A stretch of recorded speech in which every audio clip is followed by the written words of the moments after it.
Hey, and welcome to the Toadstead. Well, I got a bunch of private messages asking us about the how our crops were doing this year. Well, this walk around is happening the day after Tropical Storm Cristobal came through, and had to come out and see if anything went wrong during that. So I figured this would be a good time. Well, this is overlooking the peanut field, and for the most part it did fine, but there's some explanations needed here.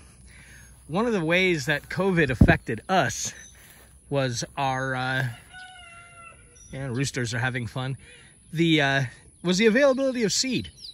We had ordered quite a bit of seed this year because we really wanted to expand our peanut crop, but somewhere along the way, somebody decided seed wasn't an essential thing to be sold, so we only got 1/4 of our seed order this year, which is kind of why this looks a little awkward. But there's another reason. Over on this side of the crop, this is where the ash from the burn barrel and other things end up getting put. So everything grows here a little faster, including the weeds. So keeping up with some of the weeds here can be kind of a drag. But, you know, it's not that horrible. It takes about a day total to go through it all. And the rains associated with what's been about 4 days of Tropical Storm Cristobal going by has really made these weeds come up. So right in this section, you can see it's a little weedier than the rest. It's just better soil. And then on this side, when we ran out of seed, we had already, of course, prepared the ground. So you can actually see where the peanut seeds stopped, and we just let the weeds go over here. It kind of helps with erosion. And of course, when this is all over, we'll plow this under, and then hopefully next year there won't be some other kind. I mean, I don't want to belittle the pandemic. I know it's a big deal, but having 1/3 of your crop is also kind of a pain. So hopefully next year this will all be peanuts. And as you can see, if the camera's picking it up, we are getting lots of blossoms. It's just right what we're after this time of year. So we're kind of pleased with the way what we have is growing. Now we're going to circle around. One of the issues that we have here on the Toadstead is that this land, it doesn't show up well on camera, but it does slope. And it slopes in the direction that we're walking. And you can see there is a little bit of an erosion issue, especially where the weeds aren't keeping it down. Just the peanut plants are there. But it's kind of a mixed blessing because, again, it's difficult to see topography on camera, but there's a little swale right here. And what erosion we are getting is filling that in. And as you can see, we do drive in this area to park and use some of the trailers we have here. And looking back up, you can see the bit of erosion that we did get during the storm, but it did fill in right here. So we just decided, and I think this is part of the problem, was a mistake on my part, because here where I had run our lawnmower very, very close to the garden, we had the erosion. But over here where I didn't, and just kind of let the weeds grow on the edge of the garden, and yeah, a little bit into the plants, the erosion was much, much less. Pardon me. So we did learn a little something about keeping the weeds next to the garden, and of course down here on the low end, which is about, how big is this? Is probably 80 to about 90 feet long, and there's probably a 2-foot change in elevation between where I'm standing and up at the top. So We learned something there. I'd like to put a retaining wall here someday, but as long as we're using that Kubota tractor to run this, this just makes it so much easier. So I think letting the weed grow along the edge will perhaps help until something new comes along. Now, as far as damage goes, this corn is kind of funny. We've never grown it before. It's more of a mid-Atlantic white sweet corn. And it's got a few weeds in it, but we just let them go. And it's kind of an experiment. A friend of ours split the cost of this seed with us because he and his family wanted to have this white sweet corn. And you can tell this is early June, and it isn't exactly skyscraper style plants. Are they supposed to be this small? I don't know. We're going to find out. It's very much of an experiment. And as usual, we're experimenting a lot. We always try and do something new and different every year. Sometimes it's a failure, sometimes it's a success, but we always learn something. So this corn plant here right in front of me is one of the taller ones, and it's probably 4.5 feet tall, and it's earing up. You know, we're getting ears of corn. What's going to happen when we decide to go? Fine. And in case you're curious, I don't know exactly what this vine weed is, but it's running up the corn, and we're gonna have to get rid of that. That's actually come up in the last couple of days. That stuff grows fast. So we'll get in here and clean this out. And if somebody wants to tell us, there's a good look at the vine and the flowers it produces, which are actually kind of pretty, but I'm sure they're not helping the corn along any. Now this is the fallow area. One of the things that we are doing this year is we're breaking our crops up into different growing times. Now down here in the deep south, we have a lot of growing time, many months. April to November is not uncommon, and year-round for some, which you'll get to see later. Now this is the flax. If you've been watching the channel, you know we're growing a little tiny bit of flax here, and it seems to be doing okay. Could have been planted a little closer, as somebody mentioned. That's true, but we'll actually be harvesting this in the next week or 10 days, and we're gonna make a video on how that works out. Again, this is the fallow spot. This is where our crops of radishes, cauliflower, and all that will come in later.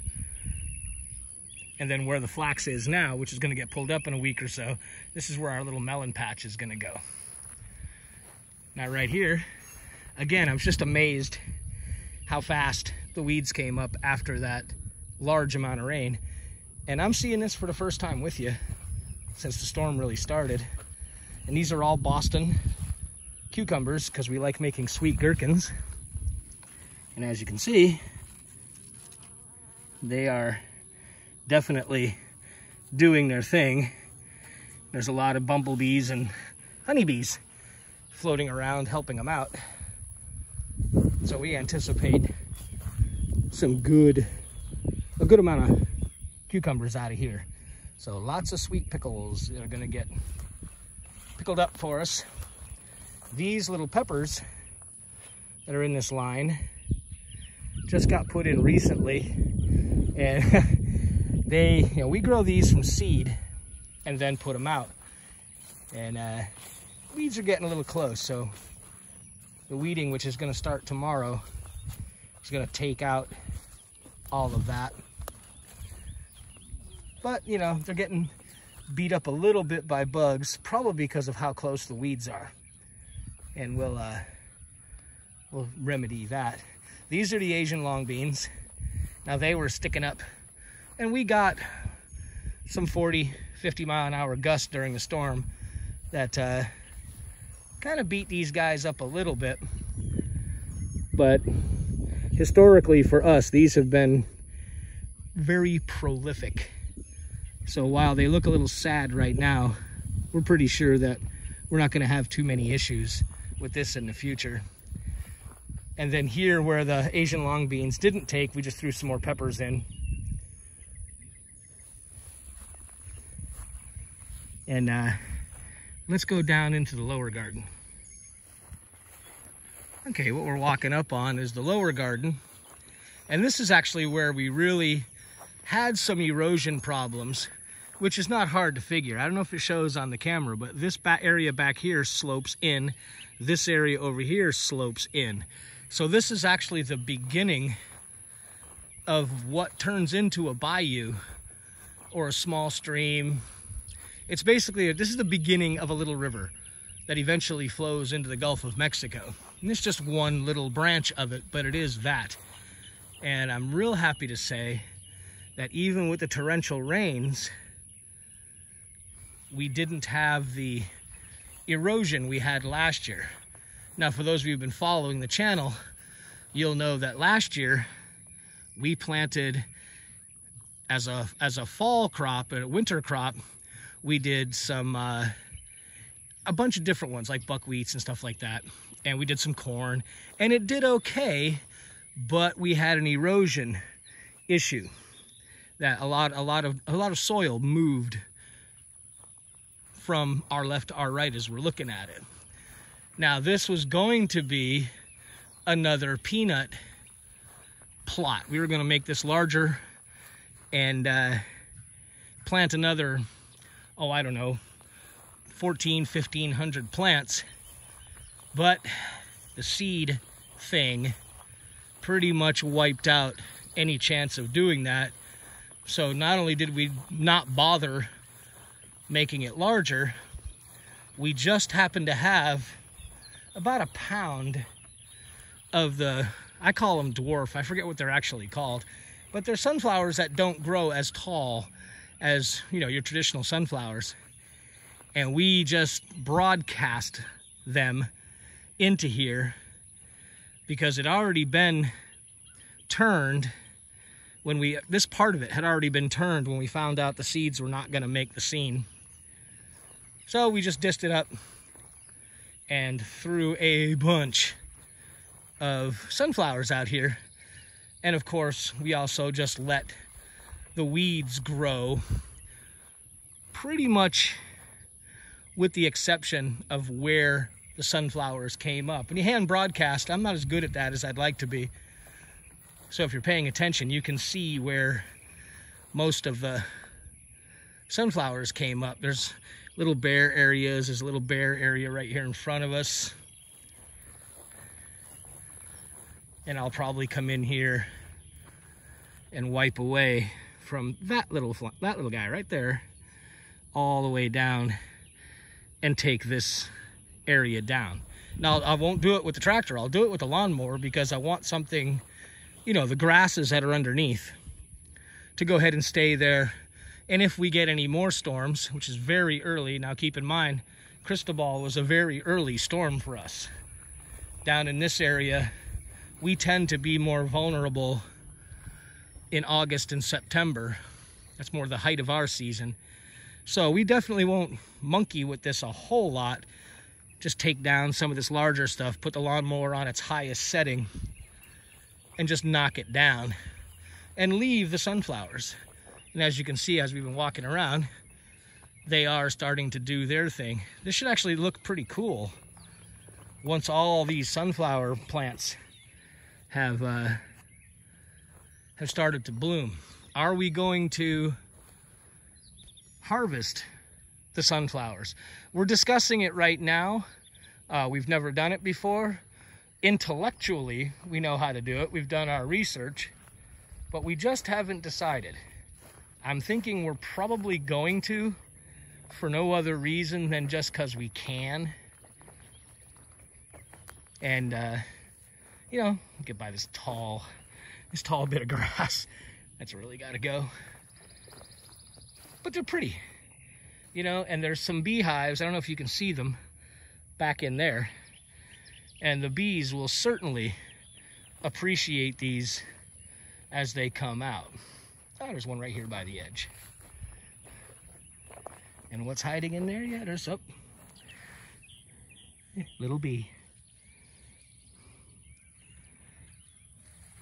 So, you know, rather than have this just be ground and getting mad about not getting our seeds. We just decided to plant something, learn something, and see how things go. Now let's go take a look at our little orchard. Okay, as we get over towards the orchard, I'll show you the old pig pen.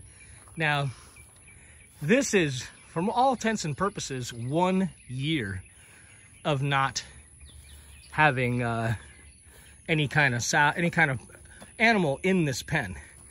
And you can see how fast things grow here. Now, we're not worrying about this a whole lot because we also know that we put a couple of weaners in there, I don't know, probably in the fall, when, again, the animals are affordable and available. There's, again, part of the COVID thing made it difficult. And there's a run, in some ways there was a run on pigs because everybody wanted to have pigs. And I guess they were kind of like chickens, you know, pigs and chickens were the toilet paper of farming during COVID. So they were kind of hard to find. So we just let this grow, and we put a couple pigs in there. They will make quick work of that.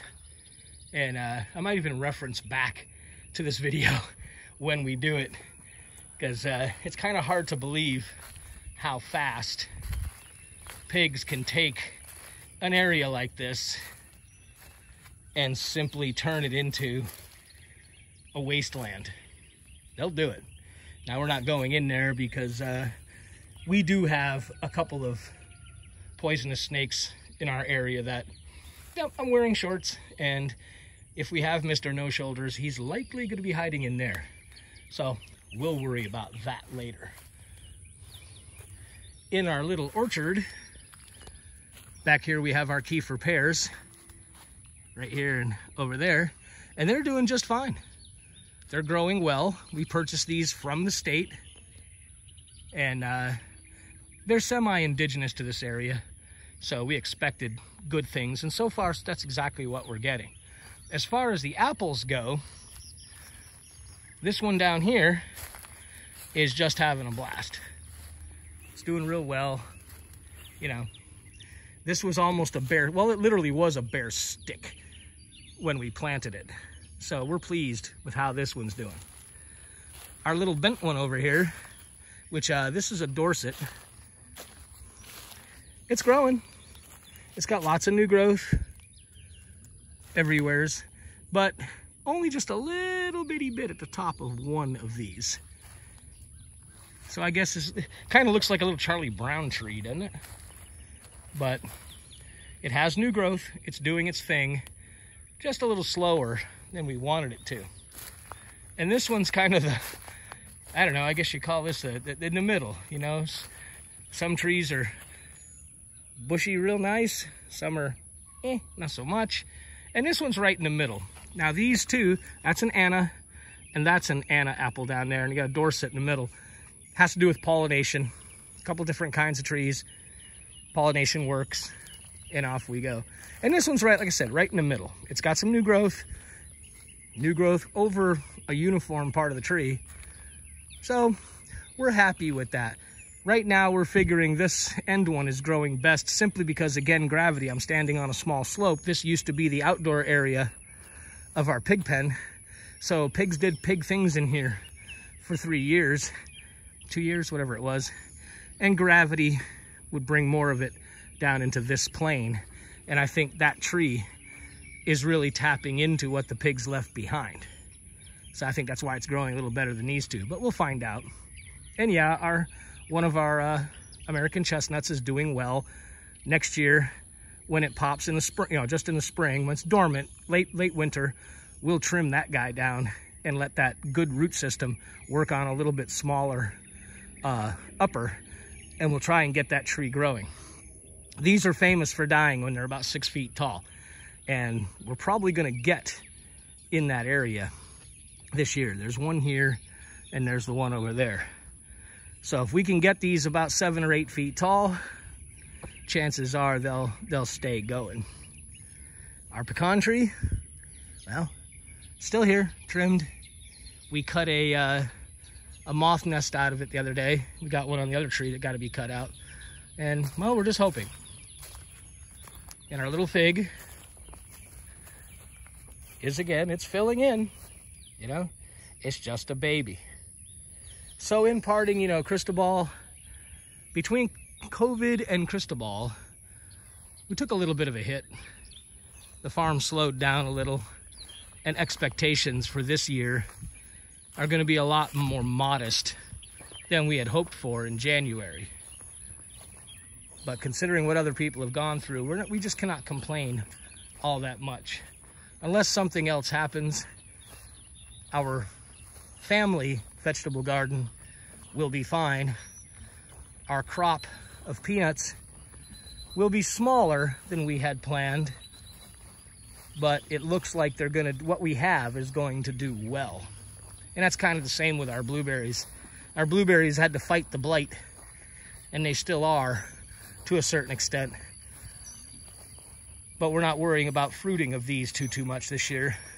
We're just worried about keeping them alive and getting them to grow up into the trees they are. The last two, I'm not going to walk over there and waste your time, but our onions are doing just fine here in our box. As a side note, you'll notice very little sprouted right in this area. That was one of those tapes that you can buy, seed tapes.